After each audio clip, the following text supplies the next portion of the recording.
और देखा तो ये है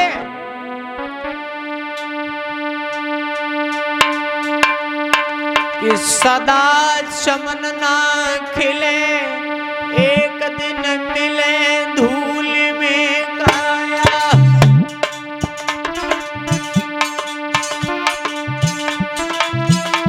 जा चलती फिरती रहती वृक्ष जैसी छाया।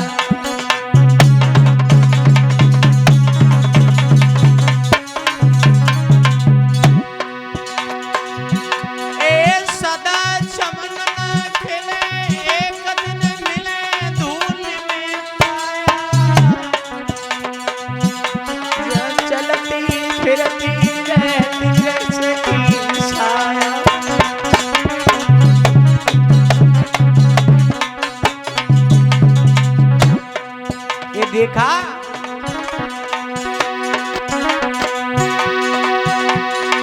समय, देखिए समय को बदलते देर नहीं लगी। समय पे दुर्जन संग समय सत्संग करावे। समय पे दुर्जन संग समय सत्संग करावे। और समय पे बाड़े रोग समय सब रोग नसावे।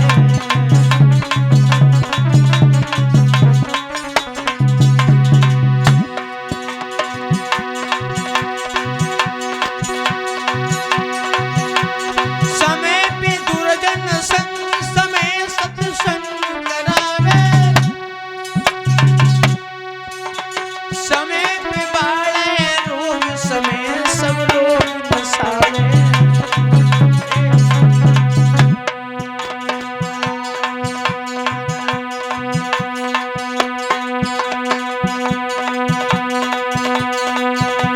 समय बनावे गरीब धमे धनवान बनावे। और समय पे होवे मिलन समय बिछुड़न करवावे।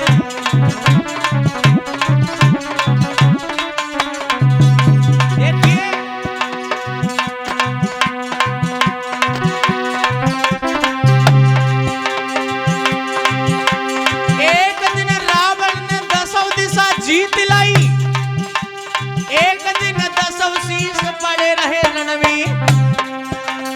एक दिन श्याम सुंदर भागी गए आधी रात। एक दिन नरसंगों पछाड़े दो छिड़ने। एक ये समय, एक दिन अर्जुन ने महाभारत जीत लाओ। एक दिन भीलन ने लूटो उन्हें वन में। मानुष की हम बात कहें क्या, वह सूरज के 3 पन होते एक दिन में।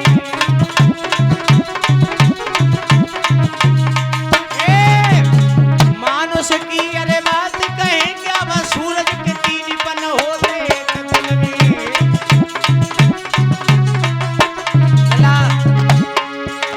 एक दिन राजा हरिश्चंद्र ने महल न लुटवाई रहे थे। एक दिन विपत्ति पड़ी थी राजन पे, पानी भरो मेहतर घर जा।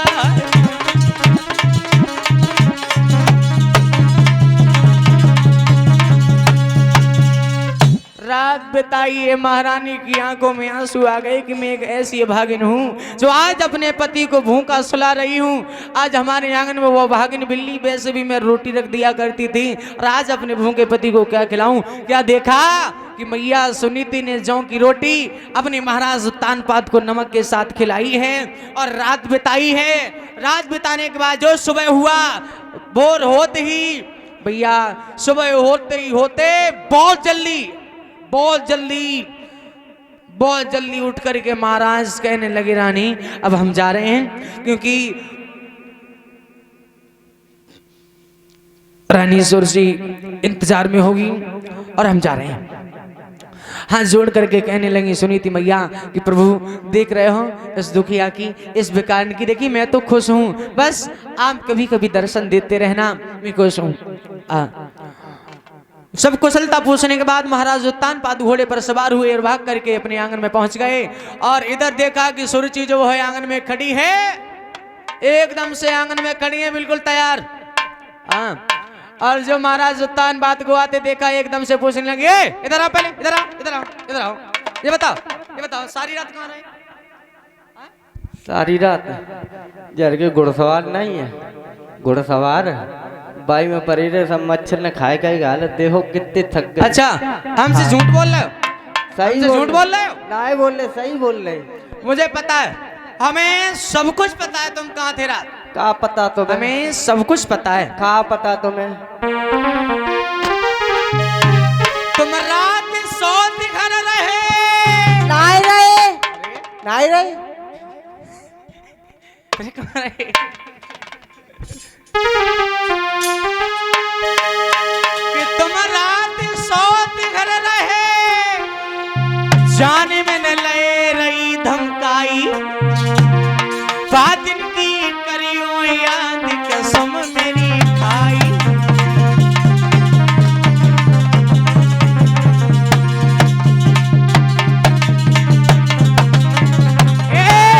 याद करो उस दिन की तो जिंद हमारे साथ में हमने डाल करके लेके आए थे। तुमने सौगंध खाई थी रानी तुम्हें कभी धोखा नहीं देंगे, लेकिन तुम्हें सौत प्यारी है, मुझे पता है तुम्हें सौत प्यारी है। रात सौत कर रहे, जाने में रहे रही धमकाई, महाराज बादल की करियो याद कसम मेरी भाई।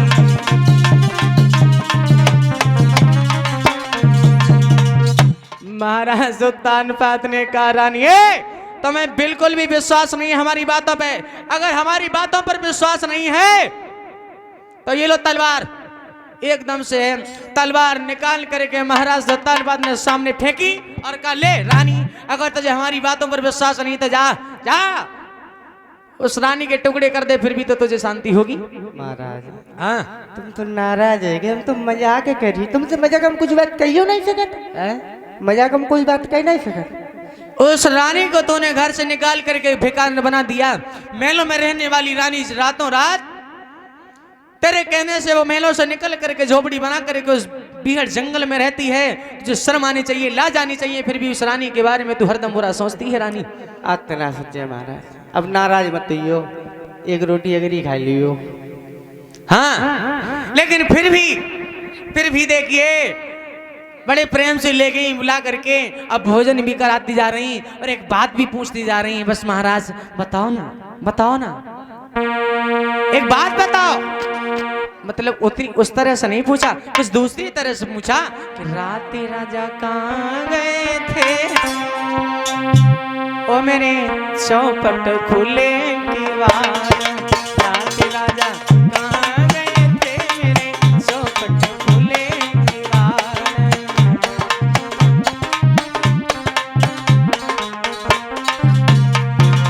बताओ ना महाराज, सारी रात मैंने तुम्हारा इंतजार देखा लेकिन तुम नहीं आए। हाँ,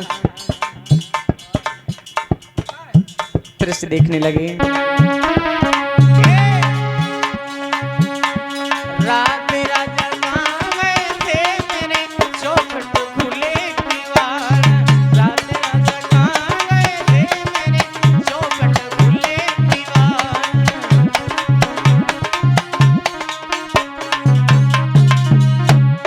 अब जवाब दिया महाराज ने, सुनो हम तुम्हें बताएं, तो अगर तुम नहीं मार रही तो सुनो।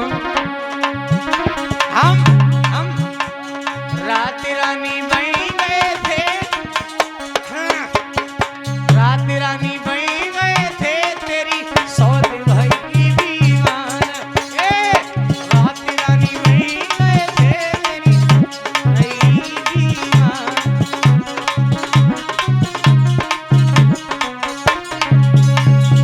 एकदम से कहने लगी, ठीक है महाराज, मुझे कोई एतराज नहीं है, कोई एतराज नहीं है, बड़े हर्ष और उल्लास से रहो। हाँ ठीक है।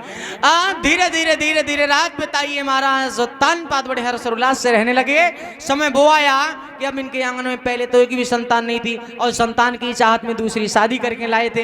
अब क्या देखा कि एक संतान नहीं बल्कि रानी सुनीति भी गर्भ धारण करती हैं और सुरुचि भी गर्भ धारण करती हैं। ठीक प्रसव काल आया है, बड़े हर्ष और उल्लास समय बीत रहा है, तो सुरुचि महलों में राज कर रही हैं और सुनीति झोपड़ी में अपने जीवन को बिता रही हैं। लेकिन जिस दिन से सुनीति ने गर्भ धारण किया है, खेतों का नाश बटोरा है, हर खेत में मेहनत की है, मजदूरी की है, समय को काटा है, पेट को पाला है। इधर जिस दिन से सुरुचि ने गर्भ धारण किया है, 10-10 दासियों ने उसकी सेवा की है और पलंग से कदम नीचे नहीं रखा है। तो देखिए उस रानी के भी गर्भ से संतान पैदा हुई, उस रानी के भी गर्भ से संतान पैदा हुई। जो सुनीति के गर्भ से बालक ने जन्म लिया है वो एक अवतारी है। अवतारी है, खुशियां यहां भी हैं और खुशियां महलों में भी हैं। लेकिन महलों में बधाई गाने बजाने वाले ज्यादा लोग आए क्योंकि वहां पर दान लुट रहा था। सुनीति के यहाँ पे दान थोड़े ही लुट रहा था। जिस समय दोनों रानियों के गर्भ से संतान पैदा हुई है, इधर महाराज उत्तानपाद को जिस समय पता चला है तो बड़े पहुंचे रानी के पास में, कुशलता पूछी और देखिए लेकिन झोपड़ी में ही रहती, अपने महलों में नहीं लेके आए। बधाइयां बजी, महलों में बड़ी प्रसन्नता है, खुश हैं आंगन में और मन में विचार ये करते हैं कि हे रानी, अगर यही संतान हमें पहले प्राप्त हो जाती तो हम अपने आंगन में ये सौद लेकर के नहीं आते।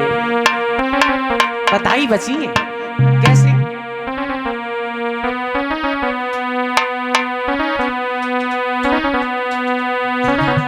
कि आंगन में जन्मे है छैया,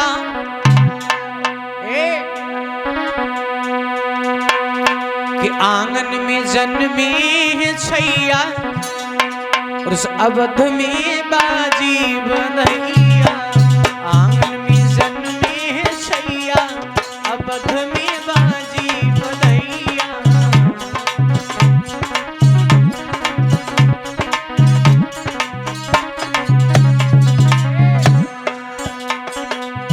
आंगन में जन्मे है छैया, अवध में बाजे बधैया। आंगन में जन्मे है छैया।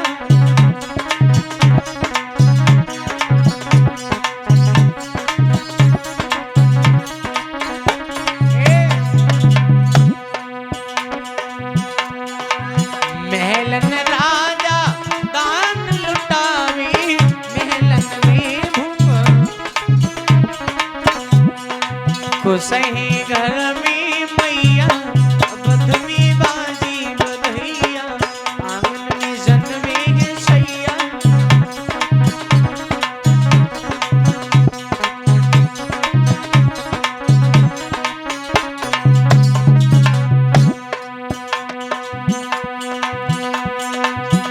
बड़ी खुशियां भई आंगन में, बहुत खुशी मन मनाई।